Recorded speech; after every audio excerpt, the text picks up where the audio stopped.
the anti-science-based guide to stacking mass. Alright guys, so what I've done here, I've just put together a quick little guide on how to build muscle, how to put on mass, kind of just simplify this stuff so you don't have to deal with all the over complexities of all the stuff you see on social media. This guide's going to break it down for you. Super easy. So what is muscle growth? Muscle growth equals hypertrophy. You guys know what that word is. It's an increase in the muscle fiber size. Naturally, we're not going to really be able to put on more muscle fibers, right? You can do that through using some PEDs. That's not something that we're really shooting for here. What we're shooting for is an increase in the muscle fiber size. We do that by resistance training, so lifting weights. Lifting weights is going to increase your muscle fiber size if you do it correctly, which we're going to discuss. Growth occurs when muscle protein synthesis, building muscle, is greater than muscle protein breakdown, the loss of muscle or atrophy. So what we need is each training session, a spike in muscle protein synthesis. This is the response from the resistance training. And we do that repeatedly to get consistent growth. And we do that repeatedly to keep muscle protein synthesis greater than muscle protein breakdown. Obviously, you want your muscles to grow faster than they break down. Luckily, they break down extremely slow because they also grow really slow, but they break down slower. So, resistance training. Here's the key drivers. Muscle growth depends on training variables: volume, intensity, frequency, and progressive overload. Your volume is your total sets per muscle group per week. It doesn't really have much to do with the number of reps you're doing. We'll get into that here in a little bit. Total volume, when we're talking about volume, it is the total number of sets for that muscle group for the week. Your intensity, how close you train to failure. Do not train like a bitch or you're going to look like one. You notice, you see the guys online. They don't train with any intensity ever in any of their videos. And they look like they don't ever train with intensity, right? So if you train with intensity, you're going to look like you do. You're going to be bigger. You're going to be jacked. Frequency, how often you train each muscle per week. This is also very important. Anywhere from 1 to 4 times is going to be effective. Some are more effective than others. I'll break down frequency a little bit more here in a second. Progressive overload. This is not a driver of hypertrophy. It is the expression of hypertrophy. So a bigger muscle is stronger than a smaller one. Now, that doesn't mean just because we're getting stronger, our muscles are growing. I'll break that down more in a second. But generally speaking, if we're getting stronger, then we're getting bigger. How much volume do you need? Every time you train, you trigger muscle protein synthesis. We talked about that. But the magnitude of that response depends on how much stimulus the muscle receives.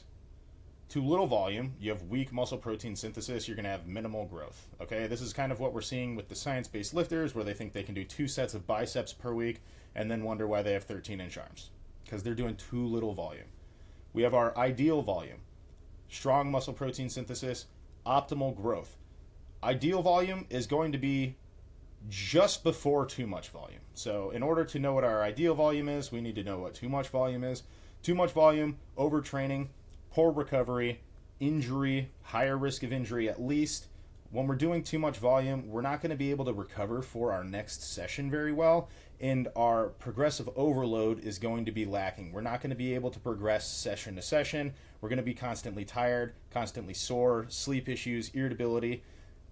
Once we get to that point, we know that that's too much volume, so we want to back off a little bit until those symptoms go away, and then we know we're at our ideal volume. You stick at ideal volume for as long as possible until you get to the too much volume again, and then you just back it off a little bit. We do that over and over. Your body adapts to stress. You must give it enough to cause growth, but not so much that it can't recover and rebuild. Like we were talking about here, we want to cause growth. We don't want to cause any sort of backpedaling from working just too much. Beginners, this is for people that are really just starting out, maybe within your first year in the gym. Start small, work your way up. Beginners can do more sets than advanced and intermediate lifters because the beginner sets are less efficient, therefore less fatiguing, right? So they're not able to efficiently perform the squat, so they're not going to be fatiguing their quads as much as somebody that can perform the squat more efficiently with more weight, etc. So beginners, you can do more volume. I don't necessarily recommend it. What you should do first is try and lock down your form with good intensity and then kind of just build up your volume from there. Intermediates, we're at 6 to 12 hard sets per muscle group per week. This is where most of you guys are at or should be at. Not a lot of you are going to be able to push past that just yet. You need to build up that work capacity over time. Being able to push more volume harder is a skill and an ability that you need to develop. So most of you guys are in here, 6 to 12 sets, hard sets, not just sets, actual hard sets that you're pushing close to failure. Remember the intensity thing. So 6 to 12 hard sets per muscle group per week is going to be pretty good for the majority of the people watching this. Now, for my advanced guys, we're going to bump it up from 6 to 12 to 6 to 20. If you are not advanced, there's probably no reason to go to 20 sets. So I almost didn't put this in here, but there are going to be some people that watching this that do need this information. 6 to 20 hard sets is doable. I do 20 hard sets on my lateral raises every week. You're not going to be able to do 20 hard sets of hamstrings. If you are, you're probably not doing hard sets, right? So you need to be honest with yourself, make sure you're not doing junk volume and that your sets are actually intense, because if you're doing junk volume, what you're doing is recording sets, which you should be recording all of these sets. You're recording sets that weren't intense, that weren't pushed close to failure, and you're making those working sets when they really aren't. So people are like, oh yeah, I do 30 sets of curls every week. Are they hard though? Are they all hard sets? Probably not. These sets are going to be split across 2 to 4 sessions per week. There are some muscle groups that you're going to have that you're going to be able to work 4 times a week. It's going to be rare. Some people it's going to be triceps. Some people it's going to be side delts. Push more towards 2 to 3 sessions per week. 4 sessions if you have a muscle group that genetically for you recovers just very quickly, then 4 is going to be allowable. But for most people, most muscle groups, you're going to be at 2 to 3 sessions per week. For my hamstrings specifically, I'm at 2 sessions per week. If I did 3, I just wouldn't be able to recover from that. So 2 to 3 is going to be really good for most people, and then 6 to 12 is also going to be really good for most people. So that's where most of you should be in. The advanced guys, you should know if you're advanced or not by now. You could go 6 to 20 to 2 to 4 sessions. Choosing weight and reps. Muscle grows best when you apply enough mechanical tension to stimulate adaptation. Sets are effective when a lot of muscle fibers are turned on, not your girlfriend. So what that means is the weight needs to be heavy enough to cause an involuntary slowing of the contraction. You guys know when you get towards the end of a set and you're pushing as hard as you can, but the weight's just moving super, super slow. That's what we want. That is when all of the muscle fibers are going to be active and experiencing tension. You need all of the muscle fibers to be active because you want all of them to grow, right? So if you can curl 40 pounds with one arm for 10 reps, if you curl 20 pounds for 10 reps with that same arm, are you activating all of your muscle fibers? No. So here's meta-analyses. The Schoenfeld studies are peak. I know, science, gay and boring, but they show that light and heavy loads can both build muscle as long as sets are taken near task failure and your total volume is sufficient.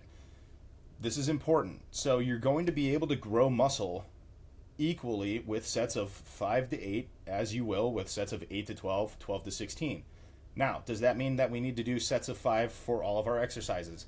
Absolutely not. Why would you want to do a set of 5 on lateral raises? That doesn't make any sense. We're going to be doing sets of 5 to 8 on our compounds, sets of 8 to 12 on our kind of quasi-compounds, not the main compounds, but maybe like your chest-supported rows, and then 12 to 16 or maybe even 16 to 20 on our single joint exercises, our accessory movements, whatever you want to call them. But the most important thing here is we are taken near task failure or to task failure, which means that no matter what we do, we cannot get another rep with good form. That's task failure. And then our total volume is sufficient. So here, if we have a little equation. So sets, reps, load. If reps are down, and we're doing a lower rep set, 5 to 8, for example, then load needs to go up. If our load is coming down because we're doing something that's a single joint exercise, we don't want to put that much stress on our shoulders, on our joints, whatever it may be, we want to use a lighter weight. So load's coming down, then reps need to go up in order for the equation to equal out. So our total volume is going to make up for the lack of weight. You know that you can take bicep curl to failure with 16 reps, and you get to the point where your muscles are slowing down and you can't move the weight with maximum speed no matter how hard you try. That is going to be the same thing as doing a set of 8 with heavier weight. It's just the same. What are we looking for here? How do we determine what load to use? Is the set fucking hard? Is the set hard? Was it hard? If it was hard, then you're using probably the right weight, right? If you complete a set of 10 and you could have done 5 more reps, then the set wasn't fucking hard. What are you doing? That's too light. That's a warm-up set. If you write that down in your training log, you are cheating yourself out of gains. If you barely finish the 8th rep, probably about right. Barely finish the 8th rep, push for 9 and 10. Maybe we don't get them, but that's failure. That's what we're looking for. We want to be reaching failure. Failing in bodybuilding is good. Frequency and training splits. When you train a muscle protein synthesis rises for 2 to 3 days, 24 to 72 hours, depending on experience. If you only train a muscle once per week, muscle protein synthesis stays elevated for 2 days on average, right? So we have 24 to 72 hours, that's 2 days on average. And then you're not stimulating growth for the next 5 to 6 days. Why would you want to spend 5 to 6 days not growing? It just doesn't make a whole lot of sense. Now, bro split guys, don't get pissed off at me, okay? You can absolutely grow working a muscle once per week. Plenty of guys have done it. You can get fucking huge doing that. Is everybody going to be able to do that? No. Is that going to be the optimal growth path for most people? No. Will you get bigger quicker doing 2 times per week? Yes. Are you still allowed to do whatever the fuck you want? Absolutely. If you're rocking a bro split and you're getting good results from it and you're doing 1x frequency, do whatever you want, okay? Maybe try 2x frequency, but if 1x is working for you, do it. That's fine. That's totally fine. There's people that it's going to work for. For most people, 2 to 3 times is going to be better. So we want to aim to train each muscle 2 times per week. Here's some effective splits. If you can only go 3 times, which some people are that busy, do full body. 3 times a week full body. You can do Monday, Wednesday, Friday, take the weekend off. That will work. I have clients that do that, and it works well for them. 4 times a week, do upper lower. Upper lower is fantastic. I program that all the time.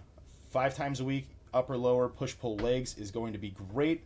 You can also do upper lower, upper lower, upper. So most guys want the third upper day in there. That's totally fine. Both are going to be good 5 times a week programs. The key here is spreading your volume and recovery over the week. So you want to make sure that your volume per day is manageable and it's spread out enough throughout the week that you're able to recover in between sessions. Progressive overload is the expression of hypertrophy. We talked about that before. Why it works. A muscle gets bigger, so it's stronger. A stronger muscle should move more load. This is how we tell our training is effective. Now, there's a little bit of nuance to that. If you're trying out a new exercise, you are going to have to wait about a month or 2 before you can accurately track your progressive overload. There's going to be neural adaptations going on. You're going to be able to lock down your form better. You're going to find a little trick that was something you didn't know before that's going to make your form better and make it easier to push harder. All sorts of stuff go into these neural adaptations, and you're going to be able to progress on a lift very rapidly when you start trying it for the first time. So if you're trying a new lift, wait a month or 2, then start tracking your progressive overload. Obviously, you still want to log all of your workouts, but don't take these big jumps in weight and reps as you're getting that much bigger, that much quicker. The neural adaptations need to settle in, and then you'll be able to reliably track progressive overload. So, progressive overload, the methods. You can add weight week to week. Everybody knows that one. That's kind of the main thing that people are talking about. But you can also add reps or sets. So if you did 205 pounds for 10 reps on the bench press last week, and this week you come in and you do 11 reps, that's progressive overload. If you did 10 reps of 205 pounds last week, this week you come in and you do 10 reps of 210 pounds, that's progressive overload. Now, here's a tricky one. You can track progressive overload by an increase in RIR. If you did, same example, If you did 10 reps of 205 last week and it was a 0 RIR set, you put blood and guts into it, and then you come in this week and you do the same 10 reps of 205, but it was 1 RIR, that's progressive overload. It became easier. You did get stronger. Now, you don't want to track that too much. You don't want to put too much emphasis on that, because you are going to be able to get stronger and your RIR is going to be increasing, but you always want to be pushing yourself further with the weight, with the reps, with the sets. So if we can add weight, add reps, or add another effective set, that's going to be better than the increased RIR. The reason that I put this on here is because a lot of guys will get upset. They'll get in their heads. I just did this last week. It's the same weight for the same reps, the same sets. Okay, but this week it was easier. So we did get stronger. We just need to push ourselves a little bit harder. So if your RIR increases, take that as a good thing. But no, you need to push yourself harder. Progressive overload happens under the same conditions as well. It has to be the same conditions. A lot of science-based lifters will say they progressive overload every week when their form changes every week, and they're swinging and they're kipping, or they're doing a unilateral pec deck and they're swinging their whole body into it to try and get more weight, because all they do is add weight. They don't care about reps or sets or RIR. All they do is add weight. That's not progressive overload. If you are changing something about your form, you are not progressively overloading. You are just giving yourself a better mechanical advantage to move the weight, and you're not hitting the target muscle. You're using other muscles. You're using your body. You're using momentum. The form needs to stay the same, or it does not count. Protein. Muscle protein synthesis triggers hypertrophy. All right, we've drilled that in by now. But it can only occur if you provide the body with enough amino acids. That's the shit that makes protein. Okay, so protein is just made up of amino acids. It is recommended that you eat 0.8 to 1 gram per pound of body weight per day. That's going to be kind of the golden zone to hit.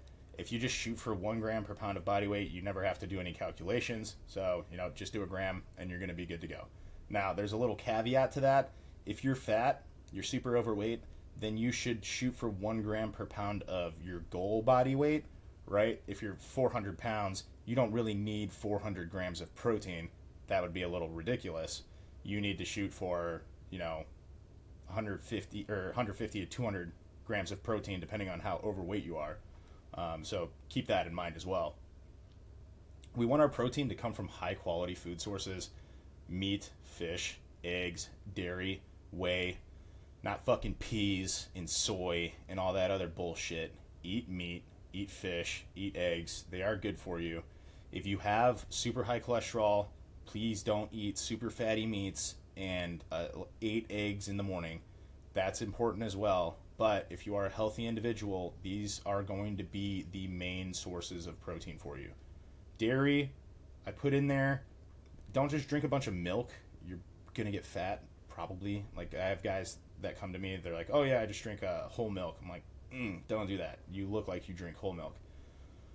So dairy, I would say like Greek yogurt is peak, just to get in some extra protein. You can mix a little hot sauce and some Greek yogurt, put that on your beef and rice.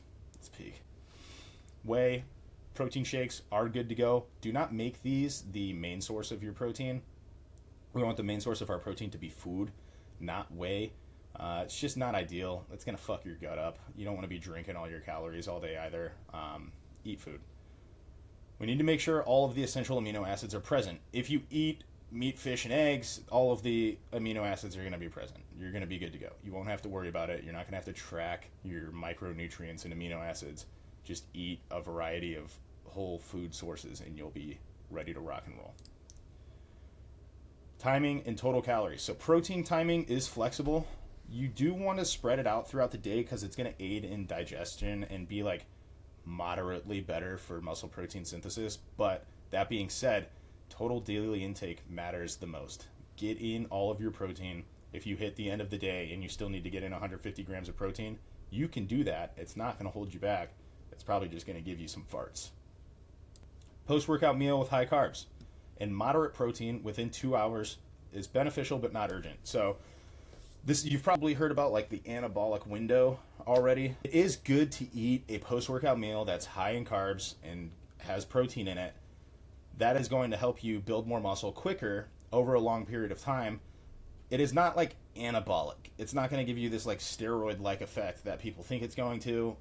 It's ideal, but not completely necessary. Some people can't eat within 2 hours of after their workout. That's totally fine. But if you are able to eat within 2 hours of your workout and you can do that every single workout over the course of a year, it is going to net you more gains. Okay?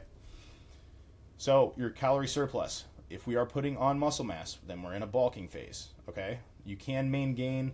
For my fat guys, you're going to be able to build muscle while you're losing weight. Don't worry about the calorie surplus. For my maintainers and my recompers, you're just going to put on muscle slower. But the calorie surplus, the bulking guys, the base guys, we're aiming for a 200 to 500 calorie a day surplus. Start low, start at the 200 end. I prefer like a 300 to 350, so like right in the middle. 500 is a little extreme. That's where you'd want to go if you're just really having a hard time putting on weight. Like, okay, go 500. This is going to be something that you're going to need to adjust week to week. And that's what I do with my guys. We adjust this week to week when needed.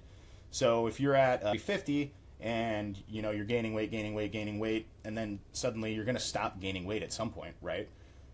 At that point in time, you're going to need to up the calories again. You can either do another 350 or you can just go to 200. If you just recently stopped losing weight, you probably just need a little bit of push over that edge.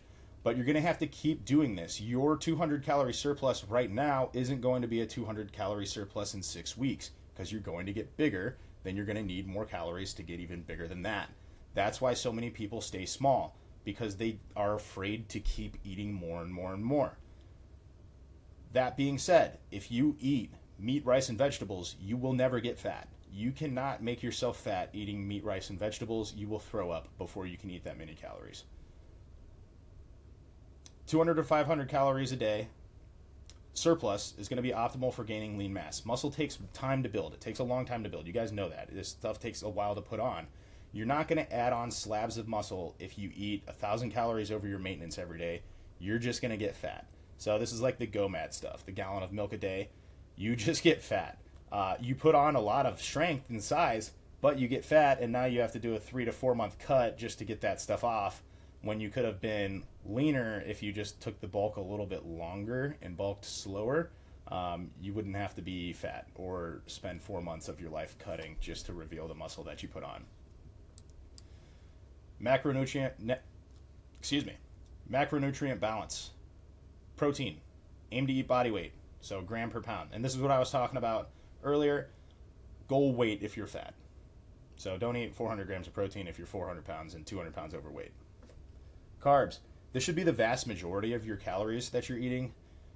They're often underlooked. I blame keto for this, but carbohydrates are what fuels your muscles. Your body runs on glucose. Glucose is made out of carbohydrates. Your brain runs on glucose. Your muscles run on glucose. Your organs run on glucose. You need carbs. You need carbs. Do not fall into the keto cult. Please eat carbohydrates. Good carbohydrates. Potatoes, rice, brown rice.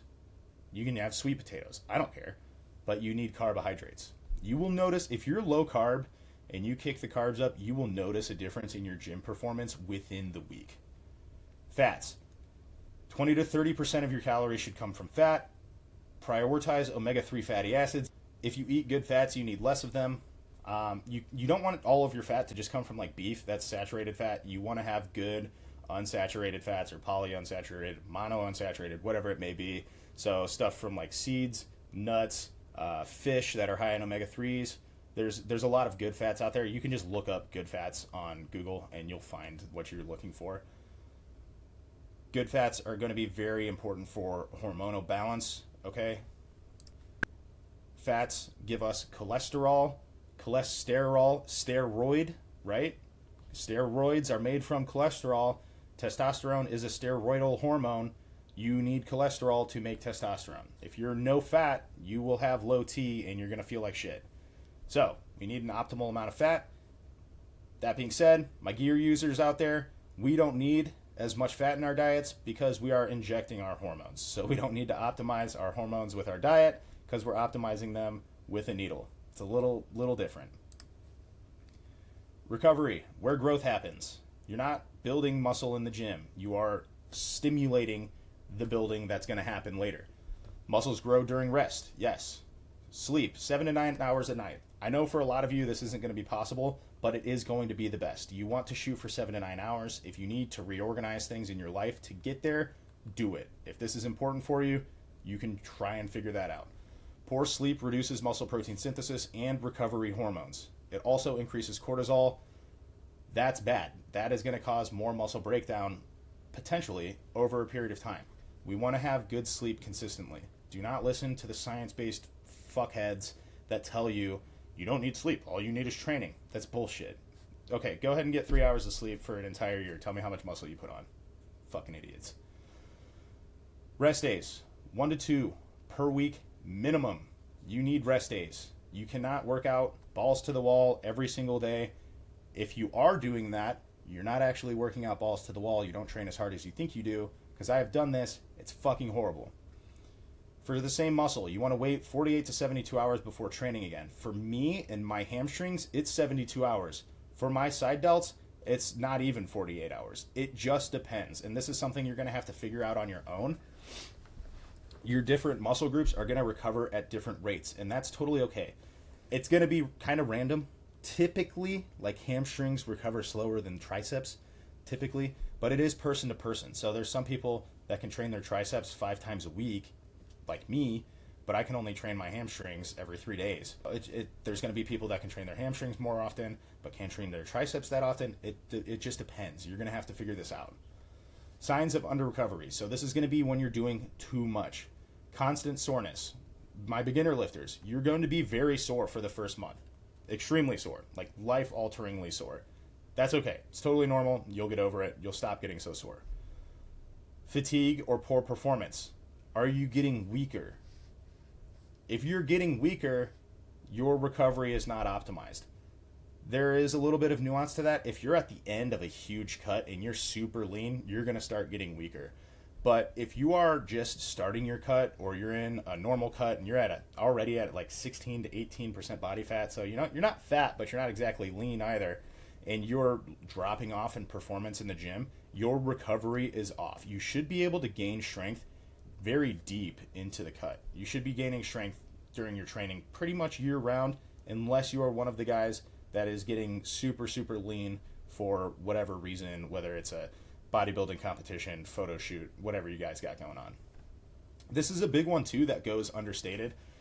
Irritability and sleep issues. This is the one that gets me where I know that I'm overtrained.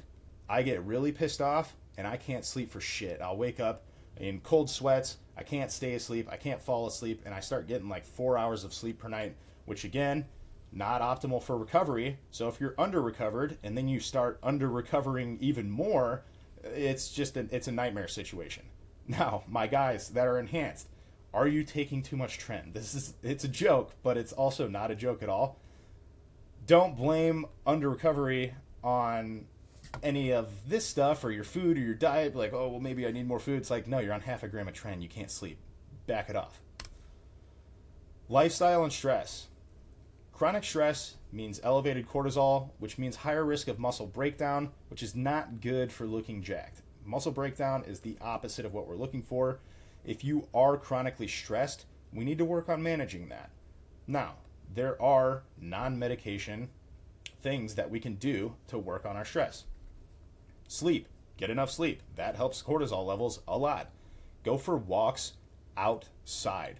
I don't care if you go walk around your neighborhood, you go to the local park, you walk down a bike trail, whatever it is, go for walks outside.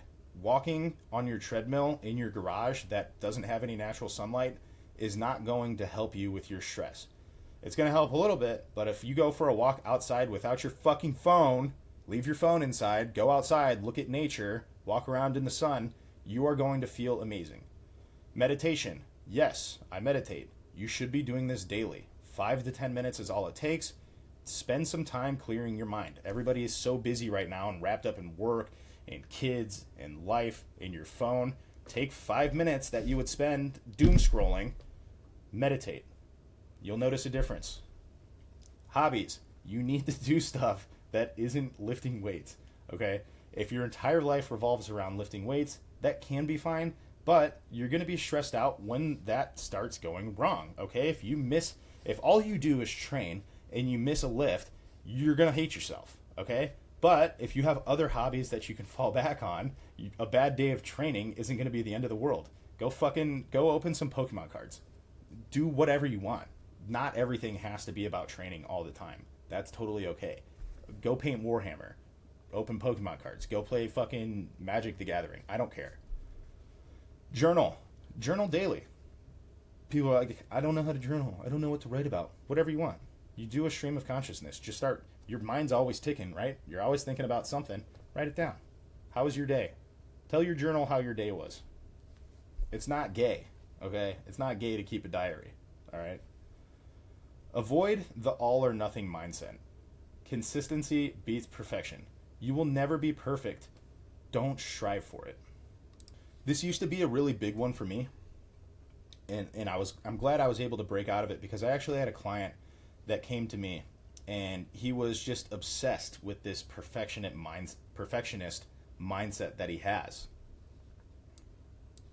And much like the hobbies thing back here, he's so obsessed with it that when he would miss a lift, or he would miss a rep, or not be able to PR week to week, the entire world would just start falling apart. And then, now he's an all or nothing guy. So, well, if I missed that, then fuck it. I'm just not going to go this week. And, I missed a meal, so I'm already done. I can't do it anymore because I missed this one. And he was just all or nothing. So it's like, you miss one thing, then he just goes from all straight to nothing. And that kind of mindset, I'm glad I broke him out of it. But that kind of mindset is just going to lead you straight back down into the gutter. If you can be consistently good, just consistently good, it is going to be better than being perfect sometimes. I'm going to say that again. If you can be consistently good, it's going to be better than being perfect sometimes. So be consistently good. You can't be perfect. Last thing. Stay hydrated. Limit alcohol. Eat nutrient-dense meals. You can do this by just eating real food. Go to the grocery store. The food that's on the outsides of the grocery store is going to be nutrient-dense, okay? The stuff in the aisles is fucking dog shit, okay? So stay in the produce section and stay in the dairy section, and you'll be good. Don't go into the fucking Pop-Tart aisle, right? We're going nutrient-dense meals. And get enough sleep.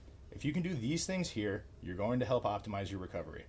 I say limit alcohol. Really, you should stop drinking. Some people like to go out and drink. That's fine.